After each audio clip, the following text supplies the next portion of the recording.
One of the great things about being doing the show solo is let's try that one more time. One of the great things about doing this show solo is I can wear sunglasses inside and I think it looks cool as hell and nobody can stop me. What if I did the whole show like this? Wouldn't that be great? Wouldn't that be fun? Where's my camera? Hi. I'm not going to do that. Welcome back to Not From Boston, everybody. I'm Bennett Weinschenk. I realize I don't really ever introduce the show. So we're going to start doing that this year. A Red Sox podcast from someone who has absolutely zero right to be a Red Sox fan. Not a lot of MLB news today because the last couple of weeks, spring training has been overshadowed by the World Baseball Classic, which is freaking awesome. And not enough people take it seriously. Like, I think every time I mention it to my mom, she's just like, Scott, she's like, yeah, whatever that is. It's like, I don't know, all of the great MLB players pretty much are playing in this tournament. And it's pretty cool to just like, I didn't know Italy could be good at baseball. I mean, I should have known that, but I don't know. It's so cool, man, to see like the world come together even more than like baseball normally does, and just like see everybody be so excited to be there and to represent their country, and just like people walking by, just like the absolute like swagger of like all these different teams from all over the world that they have, and just the joy they have playing baseball. It's really unmatched. It's exactly the kind of community building stuff that you're excited to see, that I'm excited to see. So it's been really fun. It's unfortunate that the United States team, the Team USA, has about as much sauce as an untoasted piece of bread. It's not great.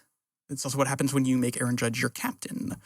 As far as the Red Sox go, actually, this WBC has been really great for them in particular because we got a lot of Red Sox in the WBC, and a lot of them are kicking ass. So we got Brian Bayo pitching for the Dominican Republic yesterday. Or 2 days ago, pitched against Israel. 5 innings, 1 hit, 1 run, 7 Ks. Israel lost that game 10-1. Then Garrett Whitlock pitching for the U.S. He came in, closed out a game, got a save, 1 inning, 1 hit, 2 Ks. Loved seeing people on Twitter being like, "Hey, who's that?" And it's like, welcome to the party, guys. Garrett Whitlock fucking rocks. Greg Weissert closed out for Italy yesterday against the United States. The United States lost to Italy. That's crazy. It was like 8-6, the final score. Kind of an upset. But Italy was pretty good. I mean, I guess that, like, in hindsight, that shouldn't be shocking. There are a lot of Italian Americans who play baseball here in the States. And so, yeah, I guess it shouldn't be shocking. I got a question, though, because I know the Italian team celebrates a home run by giving the guy who hit it an espresso, like a shot of espresso out of an espresso machine that's in the dugout. What happens when that man needs to poop? Like, I've never had a shot of espresso that didn't go through me. And baseball's not a sport that's conducive to that, even though most people would argue there's a lot of sitting. If he's out in the field, what do you do? But yeah, Weissert struck out Aaron Judge. Weissert struck out the side, actually, to win that game for Italy yesterday. Recording this on Wednesday. Last out was Aaron Judge, so that was pretty awesome. His slider's looking fantastic. I know that was a pitch that really, like, he kind of lost it in the middle of 2025, kind of when he was gassed, and that ball just kind of hung up there. But this time it was breaking really well. It was nice to see.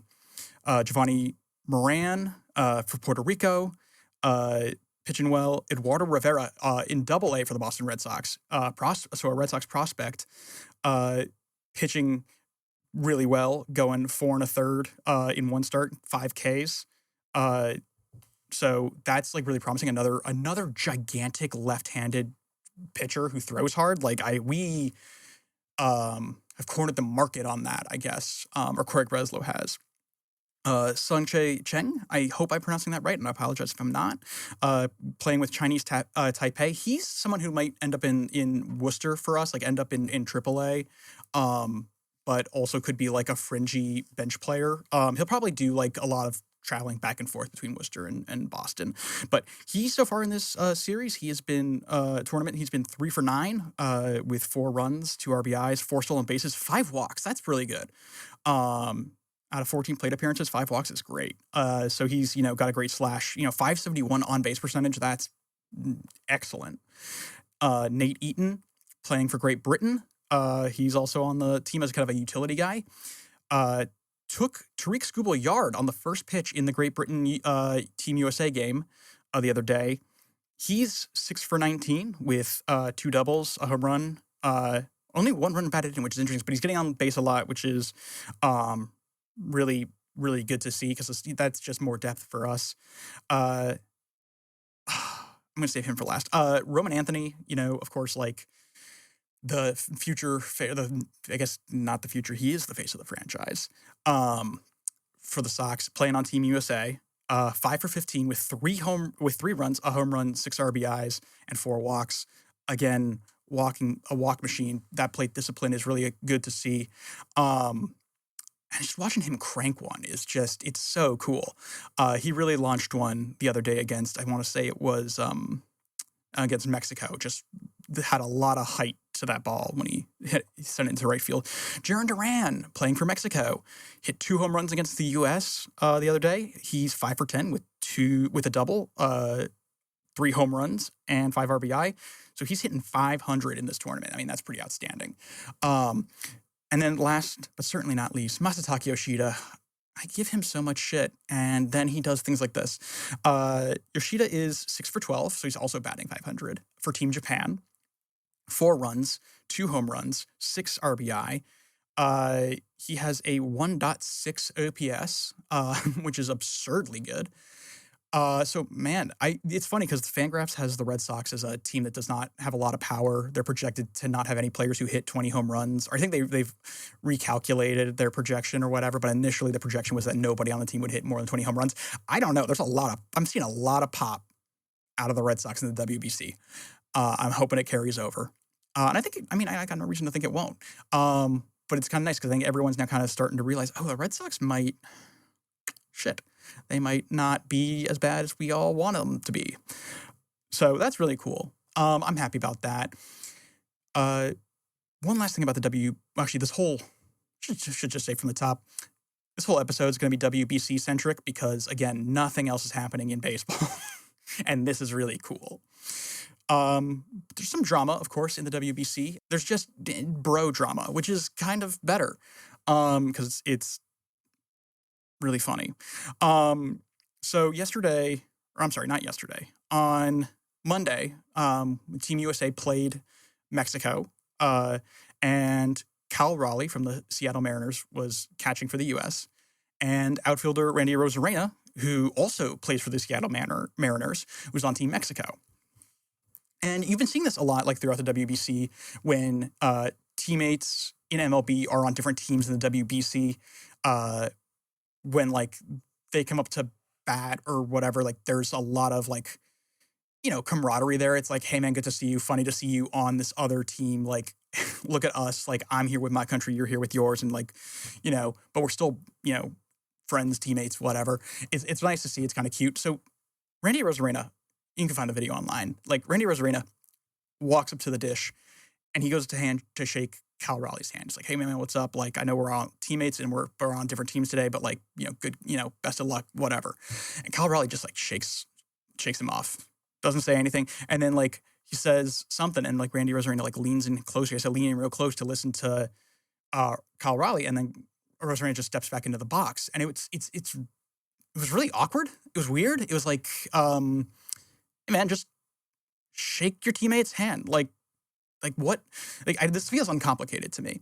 But, Cal Raleigh brushed off the whole thing. Claiming that there was no beef. But before we get to that, Randy Arozarena was asked about it afterwards, and this is translated by a Twitter account called Masterflip, which translation by Twitter doesn't sound reliable, but he has translated other interviews really well in the past, so I'm, up until he's wrong, he's right. He basically, when Randy Arozarena was asked, this is what he said. That fake ass, good to see you, he hit me with, he can shove it right up his ass. So that's what I mean. You can only assume that that's what Raleigh said to him at that at bat was good to see you. And Arozarena said, take that fake ass good to see you and shove it right up your ass. Cal Raleigh, didn't really respond directly, but he said, I love Randy. I do. I hate that this is a thing. There's no beef. When we get back to Seattle, he's my brother. We're family. I already reached out to him. So it's just a competitive environment. And I know he would want the same for me when we're on the team and playoff baseball. I have just a responsibility for my teammates right here, right now, my country, and my emotions are running high. I'm sorry. What the fuck are you talking about, Kyle? Like, are you fucking kidding me? This man is your teammate. Like, regardless, he's your teammate, he's your friend. Like, just, it's a fucking handshake or a high five, whatever. Fucking dap him up. Like, it's not, they're not gonna strip you of the stars and stripes, man. They're not gonna kick you off the team for showing a little bit of respect and camaraderie to your teammates, even if they're not currently on your team. Like, fucking grow up. Like, what is this? I have no time for this bullshit of like, it's a competitive environment. Like, yeah, it is, but like, it's competitive for him too, and he's still like, hey man, good to see you. It's polite. Be polite. The responsibility of my teammates. What fucking, to what? Be a dick? Is it a responsibility to be a dick? Is that what it is, Cal Raleigh? Like, what the fuck are you talking about?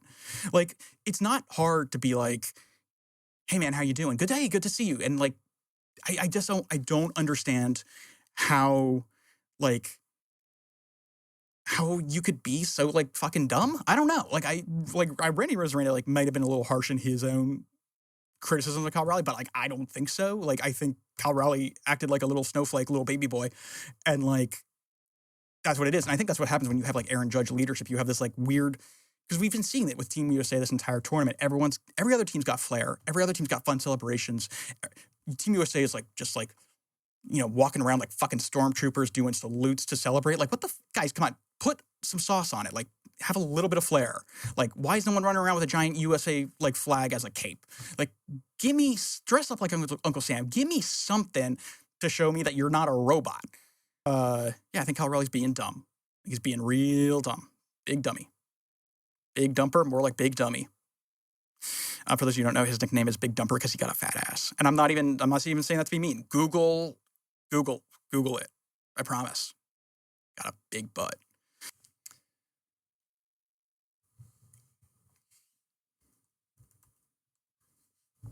I'm just looking to see if there's anything else I want to weigh in on. Oh, wait, I actually totally forgot. Mark DeRosa, in an interview on MLB Network before the Italy game, said that the U.S. had already clinched its spot to the quarterfinals. Let me be clear. They had not. In fact, depending on how today's game between Mexico and Italy goes, the United States might get bounced out of the WBC before quarterfinals.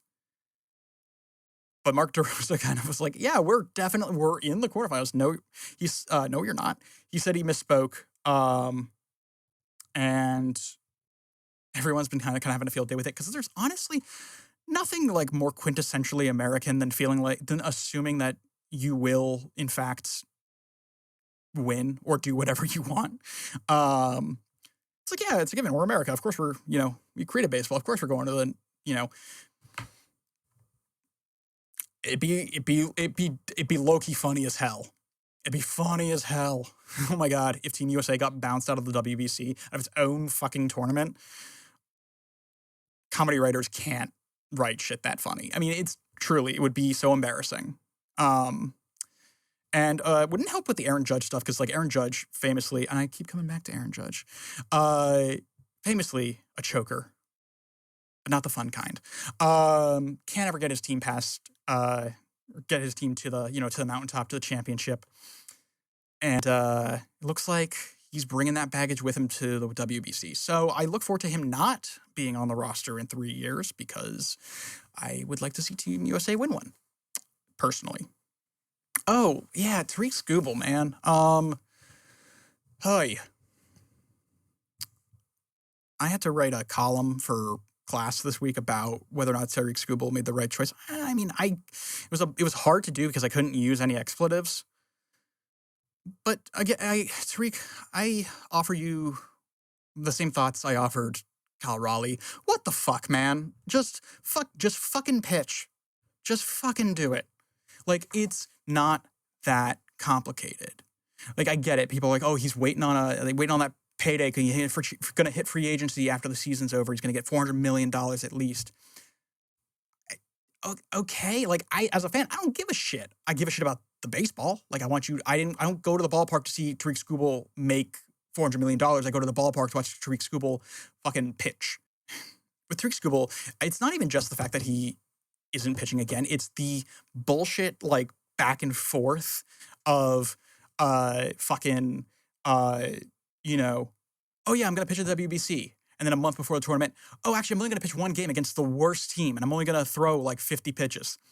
To like, oh, actually, this was really fun. This like really changed me. I didn't know how awesome the WBC is. Maybe I will pitch another game. 2 days later being like, actually, I'm not going to pitch another game because I do want $400 million. It's like, dude, quit jerking us around. Just tell us you greedy and move on. It's so not that complicated. You know, but also, I think other people pointed it out too, Shohei Ohtani, in his contract year in 2023, pitched and hit. In fact, he was part of that iconic end to the WBC where he struck out his then teammate Mike Trout. Like, and then he went on to make $700 million, which, I'm sorry, just like shouldn't happen. Like, that's too much money. I don't care how much is deferred. It's too much money for any person.